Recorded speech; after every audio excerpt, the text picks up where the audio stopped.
Primary চাকরি প্রার্থীদের জন্য কিছু গুরুত্বপূর্ণ আপডেট। আপনারা জানেন যে প্রাথমিক শিক্ষা পর্ষদের তরফ থেকে দীর্ঘদিন পর নতুন করে নিয়োগের যে তাদের সদিচ্ছা তা কিন্তু দেখা দিয়েছে।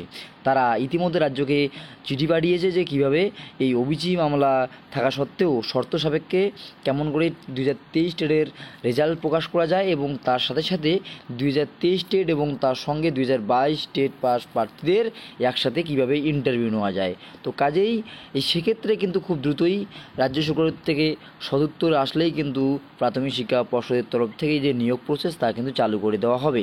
তো সেক্ষেত্রে প্রার্থীদের মধ্যে প্রশ্ন আসতে পারে যে এই নিয়োগ প্রক্রিয়া কত ভ্যাকান্সি থাকতে পারে, তার সাথে সাথে যে কাট অফ কীরকম থাকতে পারে।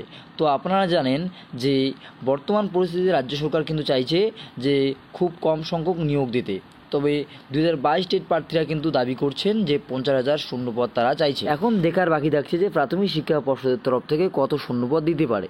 তো আপনারা জানেন যে এর আগে যে রিক্রুটমেন্ট হয়েছিল 2022 সালে, যেখানে শূন্যপদের সংখ্যা ছিল 11,765, সেক্ষেত্রে কিন্তু কাট অফ ভালোই গিয়েছে। জেনারেলদের ক্ষেত্রে কাট অফ কিন্তু 33+ গিয়েছে। এছাড়াও অন্যান্য ক্যাটাগরিতেও কিন্তু আমি জানিয়ে দিয়েছিলাম কত কাট অফ গিয়েছে। তো এখন বাকি থাকছে যে এই যে আগামীতে নিয়োগ প্রক্রিয়া হবে সেক্ষেত্রে কীরকম কাট অফ থাকতে পারে।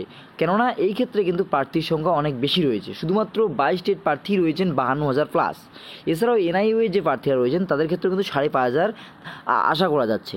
তবে এছাড়াও 2014 এবং 2017 টেট পাস কিছু প্রার্থী কিন্তু রয়েছেই। সেক্ষেত্রে আমরা ধরে নিতে পারি সেই সংখ্যাটা 3,000-এর মতো হতে পারে। তো সেক্ষেত্রে আমরা ধরে নিতে পারি 60,000-এর মতো প্রার্থী রয়েছে। এছাড়াও যে প্রাথমিক শিক্ষা পর্ষদের তরফ থেকে জানানো হচ্ছে যে 2023 টেট পাস প্রার্থীদের সাথে একসাথে নিয়োগ প্রক্রিয়া হবে। সেক্ষেত্রে আমরা কিন্তু ধরে নিতে পারি আনুমানিক 15 থেকে 18,000-এর মতো প্রার্থী কিন্তু 2023 টেট পাস করতে যাচ্ছে।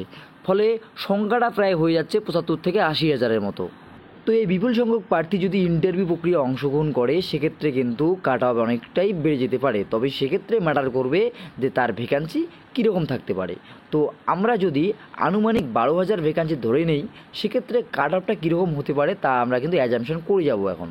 তো আপনারা দেখতেই পারছেন যে ভ্যাকান্সি যদি আমরা 12,000 ধরে থাকি সেক্ষেত্রে কিন্তু জেনারেলদের যে কাট অফ তা কিন্তু 34+ হতে পারে। তবে অনেকেই মনে করবেন যে সেক্ষেত্রে যদি আবার 36-37 এমনটা কিন্তু কখনোই সম্ভব না। কেননা আমাদের এখানে এক্সট্রা কারিকুলাম রয়েছে, যেখানে সর্বমোট 45-এর মধ্যে কিন্তু আমাদের বেশিরভাগ ক্ষেত্রেই এক্সাম দিতে লাগে। সেক্ষেত্রে কিন্তু 45-এর মধ্যে 36-37 কাট অফ আসা কিন্তু কখনোই সম্ভব না। সেক্ষেত্রে আমরা 34+ আমরা ধরে নিতে পারি জেনারেলদের ক্ষেত্রে। এছাড়া ওবিসি বি যারা রয়েছেন তাদের ক্ষেত্রে কিন্তু 32+ হওয়ার সম্ভাবনা প্রবল রয়েছে। এবং ওবিসি এ যারা রয়েছেন 31.5 এবং এসসি যারা ক্যান্ডিডেট রয়েছেন তাদের কিন্তু 30.5+ আসার সম্ভাবনা রয়েছে। এসটি যারা রয়েছেন তারা কিন্তু 26 থেকে 27 পেলেই কিন্তু তাদের চাকরি কনফার্ম হয়ে যাবে।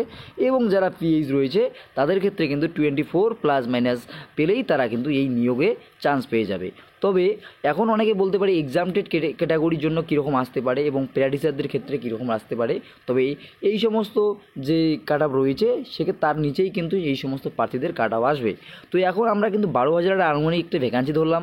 আমরা আশা করব এর থেকে আরও বেশি ভ্যাকান্সি আসবে। যত বেশি ভ্যাকান্সি আসবে তত বেশি কিন্তু আমাদের কাট অফ কমে যাবে। তাই আপনারা চিন্তা করবেন না, আপনাদের প্রিপারেশন আপনারা জারি রাখুন। এর পরবর্তীতে ভ্যাকান্সি আসলে আমরা অবশ্যই আপনাদের কাট অফ বানিয়ে দেওয়ার চেষ্টা করব। ধন্যবাদ।